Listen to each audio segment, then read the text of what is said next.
Hello दोस्तों, स्वागत है आपका आपके YouTube चैनल गुरुकुल ज्ञान में। दोस्तों, ये संविधान का 7वां वीडियो है। इसमें बात करेंगे हम संविधान के कुछ महत्वपूर्ण प्रश्नों की। तो आइए दोस्तों, बिना समय गंवाए शुरू करते हैं। तो मित्रों, मैं आपको बता देना चाहता हूँ कि मैंने पिछली वीडियो में मैंने बताया था भारत की रियासतों के बारे में। जी हाँ, बात रियासतों तक पहुंची थी। तो बात को हम आगे बढ़ाएंगे रियासतों से कि भारत में कितनी रियासतें थीं। तो दोस्तों, भारत में जी हाँ दोस्तों, भारत में कुल रियासतें, जी हाँ मित्रों, भारत में कुल रियासतें कितनी थीं? भारत में कुल रियासतें थीं 565। जी हाँ, भारत में कुल कितनी रियासतें थीं मित्रों? तो रियासतें थीं 565। यहाँ पर थोड़ी अपवाद की स्थिति पैदा होती है मित्रों कि कहीं कहीं लोगों ने पढ़ा है कि 562 रियासतें। जी हाँ, आप अपनी जगह बिल्कुल सही हैं और मैं भी अपनी जगह बिल्कुल सही हूँ कि 562 रियासतें कैसे हैं। अगर मित्रों पूछ लेता है कि भारत में कुल कितनी रियासतें थी, कुल रियासतों की संख्या पूछ लेता है तो वो होती हैं 565। वहीं प्रश्न बनता है कि भारत में स्वतंत्रता के समय रियासतों की संख्या, भारत जब आज़ाद हुआ तो आज़ादी के समय पर जो रियासतों की संख्या थी वो थी मित्रों 562। जी हाँ, ये जो 562 है दोस्तों, ये स्वतंत्रता के समय पर रियासतों की संख्या थी। लेकिन वहाँ अगर प्रश्न पूछता है कि कुल रियासतें, पहले कुल कितनी रियासतें थी, तो कुल रियासतें थी 565। जी हाँ, 565।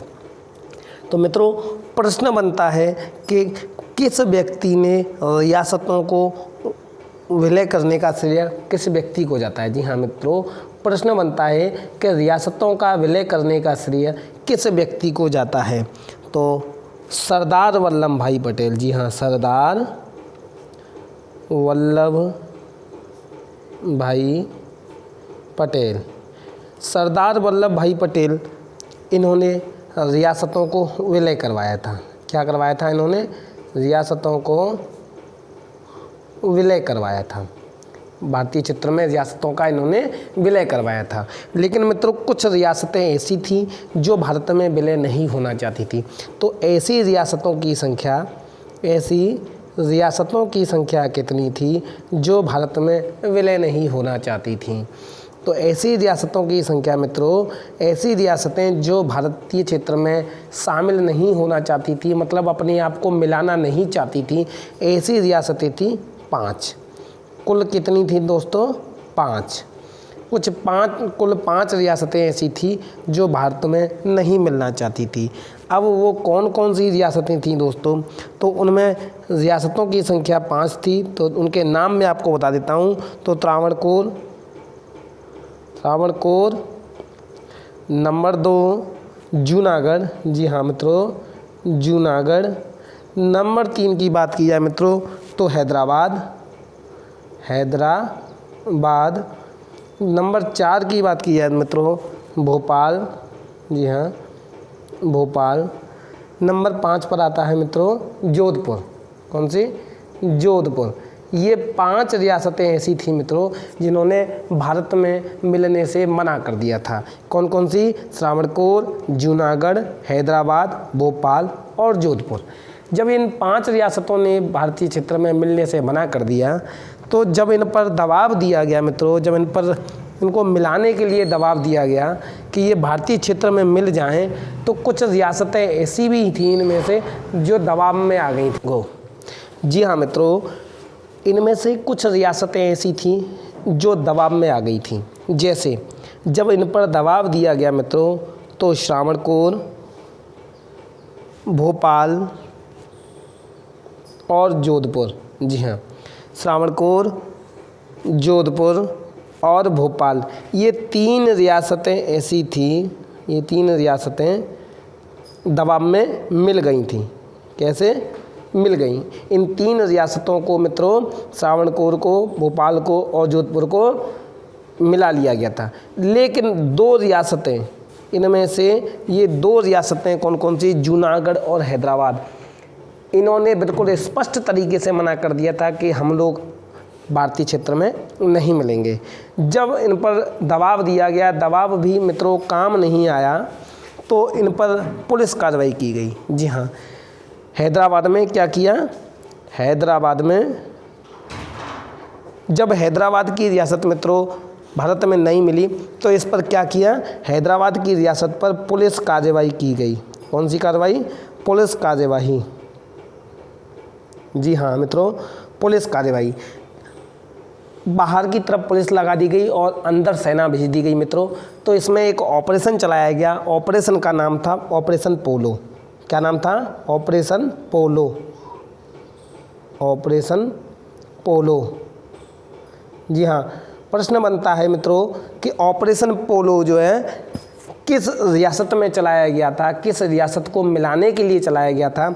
तो ऑपरेशन पोलो मित्रों हैदराबाद रियासत को मिलाने के लिए चलाया गया था, जिसमें क्या कार्रवाई की गई थी, पुलिस कार्रवाई। जी हाँ मित्रों, दुनिया को दिखाने के लिए ये पुलिस कार्रवाई थी। बाहर की तरफ पुलिस लगाई गई और अंदर सेना को भेज दिया गया, जिन्होंने अपना काम पूरा किया और इस हैदराबाद रियासत को मित्रों भारत में मिला लिया। इसके बाद बची मित्रों जूनागढ़। कौन सी, जूनागढ़। ये जूनागढ़ ऐसी रियासत थी जिन्होंने मिलने से बिल्कुल मना कर दिया था स्पष्ट तरीके से कि हम भारतीय क्षेत्र में नहीं मिलेंगे। जब इन्होंने मिलने से मना कर दिया तो जो जूनागढ़ का जो राजा था, जूनागढ़ का जो राजा था मित्रों, जूनागढ़ जो रियासत थी उसका राजा था, वो कहाँ चला गया ना, पाकिस्तान भाग गया था, पाकिस्तान भाग गया था। जी हाँ, जूनागढ़ का जो राजा था, जूनागढ़ की जो रियासत थी उसका राजा था, वो पाकिस्तान भाग गया था। यहाँ की जनता ने जो है भारत में मिलने की जो है इच्छा जताई और जूनागढ़ को जो है जनमत संग्रह से, जी हाँ, जूनागढ़ को जो है किससे, जनमत संग्रह से भारत में मिला लिया, जनमत संग्रह से मिलाया गया। बात समझ में आ रही है दोस्तों। 5 रियासतें ऐसी थीं, सावरकुर, जूनागढ़, हैदराबाद, भोपाल और जोधपुर, जिन्होंने भारतीय क्षेत्र में शामिल होने से मना कर दिया था, जिसमें से भोपाल, जोधपुर और सावरकुर, इन 3 रियासतों को मित्रों दबाव के जरिए या बातचीत के जरिए मिला लिया गया। लेकिन 2 रियासतों ने स्पष्ट तरीके से मना कर दिया था मित्रों, जूनागढ़ और हैदराबाद। इन दोनों रियासतों ने मित्रों मिलने से मना कर दिया था। जब मना कर दिया इन दोनों रियासतों ने तो हैदराबाद में पुलिस कार्रवाई की गई, जिसमें एक ऑपरेशन चलाया गया। उस ऑपरेशन का नाम था पोलो। ऑपरेशन पोलो के तहत हैदराबाद की जो रियासत थी उसको भारतीय क्षेत्र में मिला लिया गया। वहीं जूनागढ़ रियासत की बात करें तो जूनागढ़ का राजा पाकिस्तान भाग गया था, जिसमें जूनागढ़ की जो जनता थी उसने भारतीय क्षेत्र में मिलने की इच्छा जताई। इस वजह से इसको जनमत संग्रह के जरिए यहाँ जनमत संग्रह कराया गया। जूनागढ़ रियासत में जनमत संग्रह हुआ और जनमत संग्रह के जरिए इसको भारतीय क्षेत्र में मिला लिया गया। वहीं अगर मित्रों बात करें थोड़ी सी जम्मू कश्मीर की, किसकी बात करें मित्रों, जम्मू कश्मीर की बात करें मित्रों, जम्मू कश्मीर। जी हाँ, जम्मू कश्मीर की थोड़ी सी बात करते हैं मित्रों कि जम्मू कश्मीर जो है विलय प्रपत्र से भारतीय क्षेत्र में मिलाया गया था। जम्मू कश्मीर को विलय, जी हाँ, विलय प्रपत्र के जरिए, विलय प्रपत्र से मिलाया गया था, भारतीय क्षेत्र में विलय प्रपत्र से मिलाया गया था। कब मिलाया गया? 26 अक्टूबर 1947 को। 26 अक्टूबर 1947 को, डेट इम्पॉर्टेंट है मित्रों। 26 अक्टूबर 1947 को जम्मू कश्मीर को भारतीय क्षेत्र में मिलाया गया। किस जरिए से मिलाया गया था? विलय प्रपत्र के जरिए। एक विलय प्रपत्र था, उस पर साइन किए गए और इसको भारतीय क्षेत्र में मित्रों मिला लिया गया। अच्छा, मैं थोड़ा सा आप लोगों को राज्यों के बारे में थोड़ा सा बताना चाहूँगा कि पहले राज्यों को 4 भागों में बांटा गया था। कितने? 4 भागों में राज्यों को बांटा गया था। पहले इनको 4 भागों में, इन राज्यों को 4 भागों में बांटा गया था। अब 4 भाग कैसे कैसे, किस किस भाग में कैसे कैसे कितने कितने राज्यों को रखा गया मित्रों? तो जैसे मान के चलो A B C डी। या तो ABCD के जरिए से हम कर लेते हैं या कर लेते हैं हम कैसे, का खा गा के जरिए से। ठीक है, तो पहले भाग में मित्रों कितने राज्यों को रखा गया, 9 राज्यों को। कितने राज्यों को रखा गया, 9 राज्यों को। वहीं दूसरे अगर भाग की बात करें तो दूसरे भाग में भी मित्रों कितने राज्यों को रखा गया था, 9 राज्यों को। वहीं अगर तीसरे भाग की बात करें तो तीसरे भाग में 10 राज्यों को रखा गया था मित्रों। कितने, 10। पहले भाग में 9 राज्य, दूसरे भाग में 9 राज्य, तीसरे भाग में 10 राज्य। वहीं अगर चौथे की बात की जाए, चौथे में कितना था, 1 राज्य। जी हाँ, कितना था, 1 राज्य। जो चौथे में जो 1 राज्य था वो कौन सा था, अंडमान निकोबार। कौन सा था, अंडमान निकोबार। राज्य और संघ क्षेत्र सबकी बात कर रहे हैं मित्रों, कहीं आप लोग राज्य राज्य समझें। तो चौथे में कौन सा था, 1 था, कौन सा था, अंडमान निकोबार। अंडमान निकोबार द्वीप। अच्छा, अंडमान निकोबार से मित्रों एक प्रश्न बनता है कि अंडमान को निकोबार से या अंडमान को निकोबार से जोड़ने वाली जो लाइन है उसको क्या कहते हैं। जो अंडमान को निकोबार से जो जोड़ने वाली लाइन है उसको क्या कहते हैं, तो उसको कहते हैं मित्रों 10 डिग्री चैनल। क्या कहते हैं, 10 डिग्री चैनल। 10 डिग्री चैनल के जरिए अंडमान को निकोबार से जोड़ते हैं। क्लियर है मित्रों, ये प्रश्न बनता है कि अंडमान निकोबार के बीच में कौन सा चैनल है, तो 10 डिग्री चैनल है। अच्छा, बात करते हैं मित्रों, राज्यों की बात चल रही थी, तो राज्यों से बात करें मित्रों कि राज्यों को किस प्रकार से जो है बनाया गया, किस आधार से बांटा गया, क्या कौन सी इसमें कमेटी रही मित्रों। तो अगर हम बात करें तो डॉक्टर राजेंद्र प्रसाद ने, जी हाँ, डॉक्टर राजेंद्र प्रसाद ने इलाहाबाद के मुख्य न्यायाधीश, एक कमेटी बनाई गई। सबसे पहले मैं आपको बता देता हूँ, एक कमेटी बनाई गई, एक आयोग बनाया गया था जिसका नाम था भाषाई प्रांतीय आयोग। भाषाई प्रांतीय आयोग। भाषाई प्रांतीय आयोग। भाषाई प्रांतीय आयोग में कुल कितने सदस्य थे, 4 सदस्य थे। कुल कितने सदस्य थे, इस आयोग में 4 सदस्य थे। भाषाई प्रांतीय आयोग जो बनाया गया उसमें 4 सदस्य थे मित्रों। ये किसने बनाया था, ये बनाया था डॉक्टर राजेंद्र प्रसाद ने। किसने बनाया था, डॉक्टर राजेंद्र प्रसाद ने। डॉक्टर राजेंद्र प्रसाद ने, एक इलाहाबाद के मुख्य न्यायाधीश थे। डॉक्टर राजेंद्र प्रसाद ने इलाहाबाद के मुख्य न्यायाधीश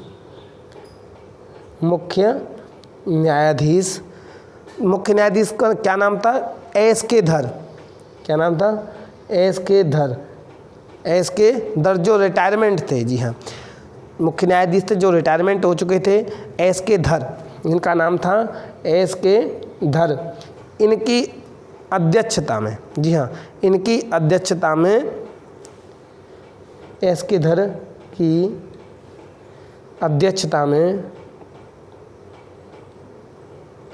अध्यक्षता में भाषाई प्रांतीय आयोग बनाया गया।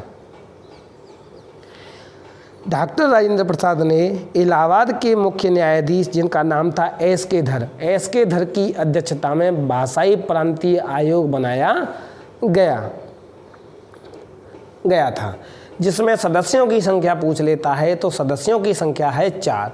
या प्रश्न बनता है कि भाषाई प्रांतीय आयोग में सदस्यों की संख्या कितनी थी, तो कितनी थी मित्रों, 4 सदस्य थे।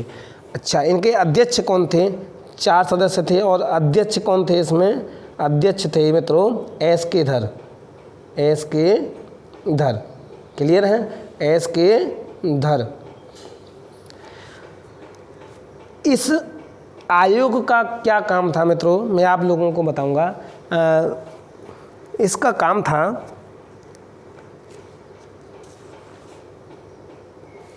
अच्छा, मैं इनका काम बताने से पहले मित्रों आप लोगों को कुछ बता देना चाहता हूं ताकि आपकी समझ में आ जाए कि जब राज्यों का पुनर्गठन हो रहा था, जब राज्यों का पुनर्गठन हो रहा था तो उस समय लोगों की मांग थी कि उनको भाषा के आधार पर राज्यों का बंटवारा हो। लोग चाह रहे थे कि जहाँ जिस भाषा का ज़्यादा प्रयोग हो रहा है या जिस क्षेत्र में जिस भाषा को पढ़ने या बोलने वाले लोग हैं, उनको उसी भाषा के हिसाब से राज्यों का बंटवारा हो। तो लेकिन राज्यों के पुनर्गठन में इस बात को बिल्कुल साइड में रखा जा रहा था कि भाषा के आधार पर राज्यों का बंटवारा न किया जाए।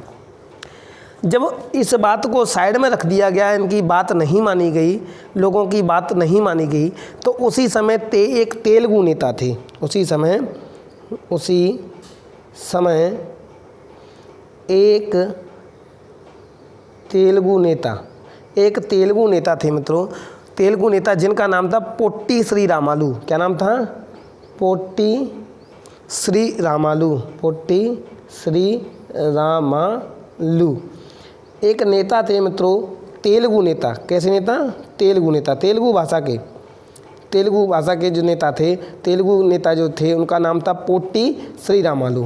क्या नाम था? पोट्टी श्री रामालू। उन्होंने 56 दिन की भूख हड़ताल की। कितने? 56 दिन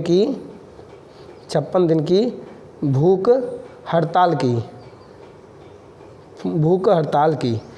उसी समय एक तेलुगु नेता पोट्टी श्री रामालू ने 56 दिन की भूख हड़ताल की थी। कितने दिन की मित्रों?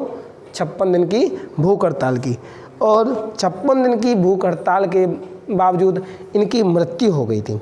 जब 56 दिन की इन्होंने भूख हड़ताल की तो पोट्टी श्री रामालू की तथा इसके बाद इनकी मृत्यु हो गई। जब इनकी मृत्यु हो गई दोस्तों, तो भारत में एक दंगा फैल गया। जब इनकी मृत्यु हुई तो भारत में एक दंगा फैल गया, और जब दंगा फैल गया तो उस दंगे को देखते हुए पंडित जवाहरलाल नेहरू ने तुरंत घोषणा कर दी कि राज्यों का आप लोग लड़े नहीं, और जो राज्यों का जो बंटवारा है वो भाषा के आधार पर ही होगा। जब इनकी मृत्यु हुई तो भारत में दंगा फैला। जैसे ही दंगा फैला, उसी समय पंडित जवाहरलाल नेहरू ने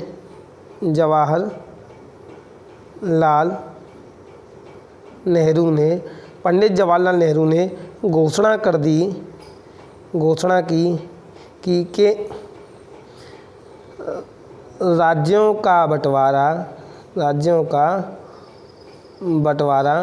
भाषा के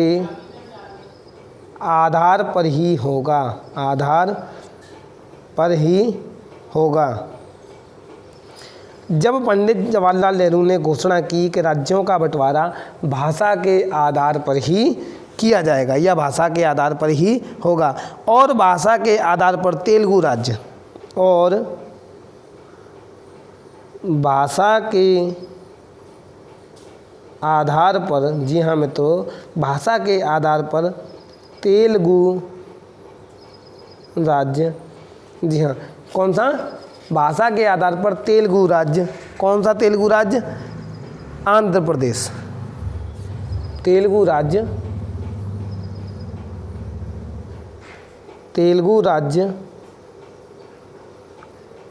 आंध्र प्रदेश।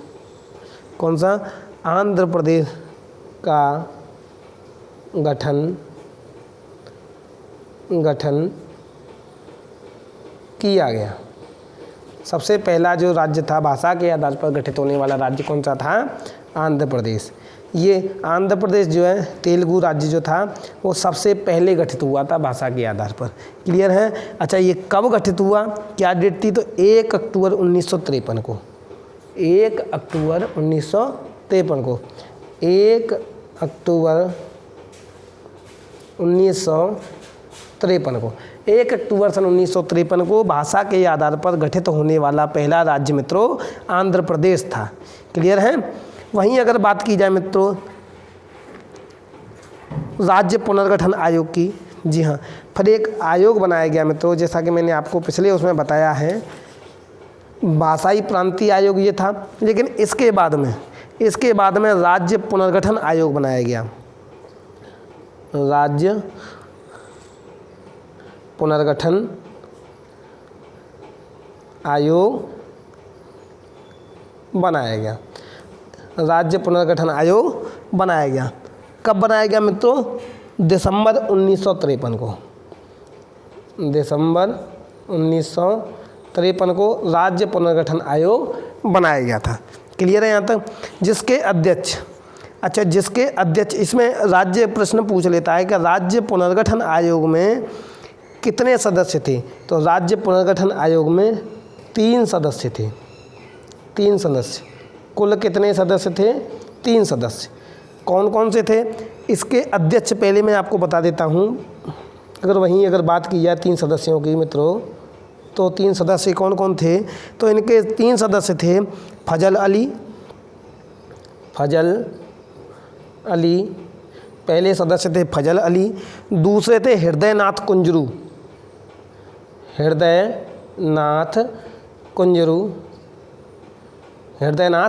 कुंजरू। वहीं तीसरे सदस्य की बात की जाए मित्रों, तो तीसरा सदस्य था के.एम. पन्नीकर। जी हाँ, के.एम. पन्नीकर। राज्य पुनर्गठन आयोग दिसंबर 1953 में बनाया गया मित्रों, जिसमें कुल 3 सदस्य थे। कौन कौन से? फजल अली, हृदयनाथ कुंजरू और के.एम. पन्नीकर। वहीं अगर इसके अध्यक्ष की बात की जाए तो फजल अली इसके जो क्या थे? इस टीम के जो है इस राज्य पुनर्गठन आयोग के क्या थे? अध्यक्ष थे। क्लियर है मित्रों? अगर अध्यक्ष पूछ लेता है वो कि राज्य पुनर्गठन आयोग के अध्यक्ष का नाम बताइए, तो अध्यक्ष का नाम है फजल अली। और इसके अलावा कौन कौन से लोग थे? हृदयनाथ कुंजरू और के.एम. पन्नीकर। क्लियर है मित्रों? राज्य पुनर्गठन अधिनियम कब पास हुआ? राज्य पुनर्गठन अधिनियम सन 1956 बनाया गया था 1953 में, वहीं पास हुआ था 1956 में पास हुआ। 1956 में ये पास हुआ था। क्लियर है यहाँ तक? राज्य पुनर्गठन आयोग 1956 में पास हुआ, जिसके अंतर्गत जब ये राज्य पुनर्गठन आयोग पास हो गया तो जिसके अंतर्गत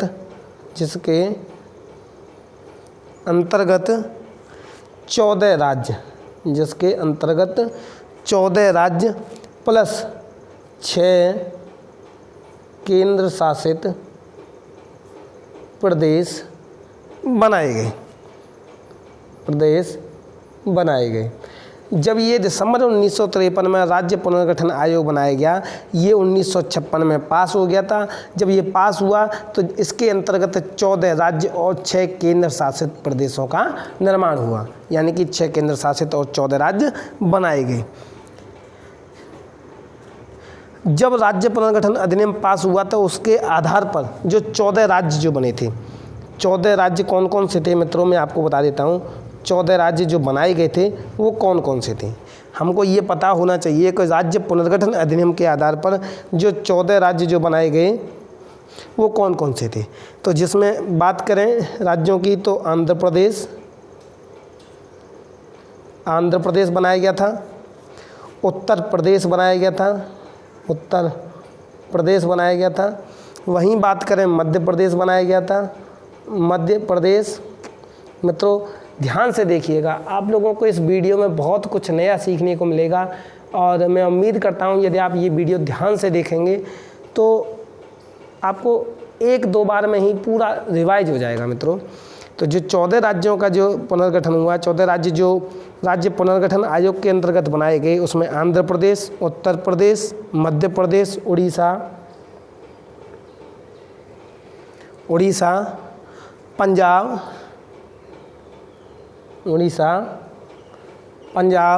उसके बाद में राजस्थान,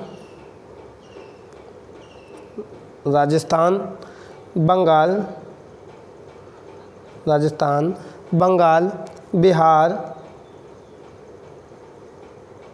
बम्बई, मैसूर, जम्मू कश्मीर, जी हाँ दोस्तों, जम्मू कश्मीर, असम,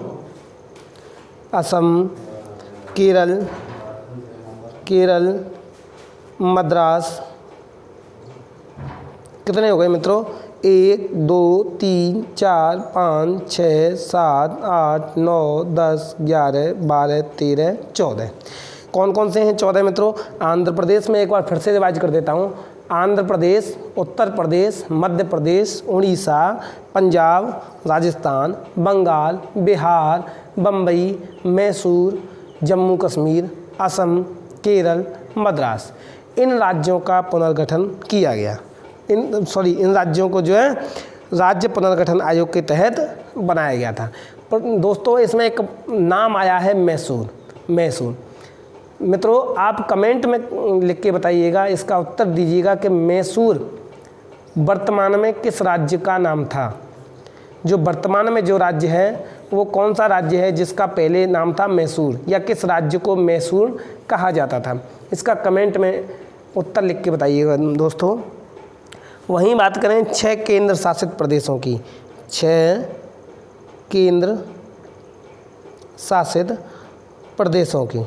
जी हाँ मित्रों, 6 केंद्र शासित प्रदेश। 6 केंद्र शासित प्रदेश कौन कौन से थे दोस्तों? तो जिसमें पहला था अंडमान निकोबार। कौन कौन सा? अंडमान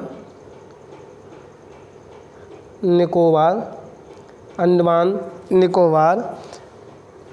हिमाचल प्रदेश, जी हाँ हिमाचल प्रदेश, अंडमान निकोबार, हिमाचल प्रदेश, दिल्ली,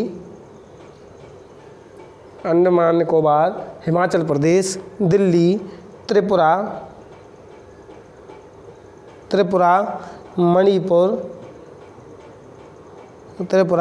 मणिपुर, लक्षद्वीप। कौन सा? लक्षद्वीप। 1 2 3 4 5 6।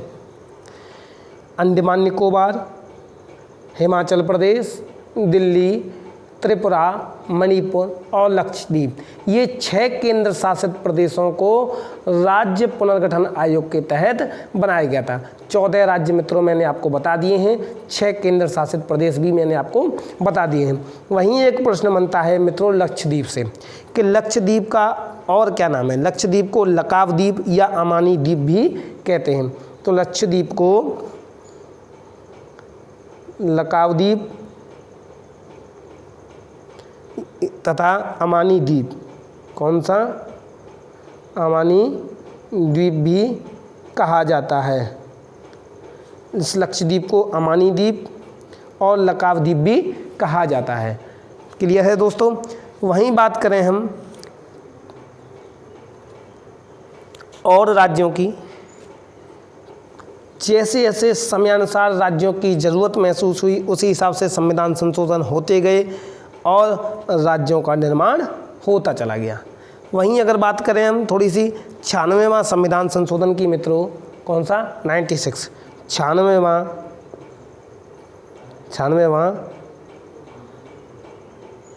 संविधान संशोधन की। तो 96वां संविधान संशोधन के अंतर्गत ये कब हुआ?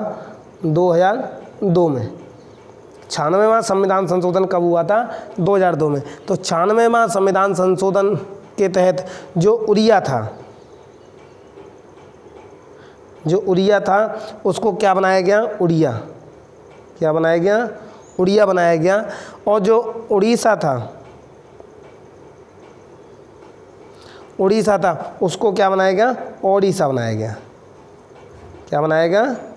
ओडिशा। क्लियर है मित्रों?